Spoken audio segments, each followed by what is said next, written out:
Bak kata Datuk Jalal, it's magic, it's magic. Memang magic.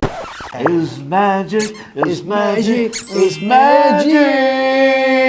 Kita cunkan belah sini pula. Kak Ferry buat dari bawah. Ini karat yang tak tebal sangat. Mungkin baru jadi 3 bulan, belum setahun lagi. So kita tembak. Kak Ferry buktikan yang Kak Ferry tak berus.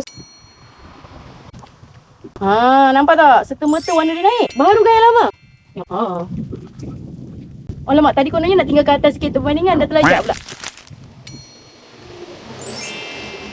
Tunggu sekejap, dah bersih balik.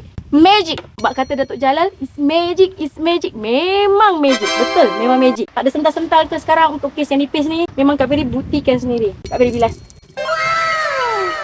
Boleh nampak keseluruhan pagar dah naik seri. Dah naik seri. Kat sini memang Kak Ferry tak guna berus langsung. Dah bersih. Dah bersih dah. Yang bawah ni bukan karat. Yang bawah ni memang mungkin masa cat tak sekata ke apa. Saya tak pastilah. Kak Ferry cuba lagi. Hilang serta-merta.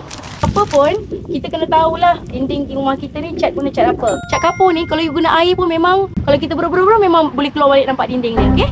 So, kat sini proven dengan hanya hampir kepada tidak menyental langsung. Dah bersih satu tembok dari hujung sini sampai hujung sana. Nampak tak? Dah bersih dah. Sangat-sangat function. So, boleh serikan balik, baharukan balik pagar kita yang lama ni, okay?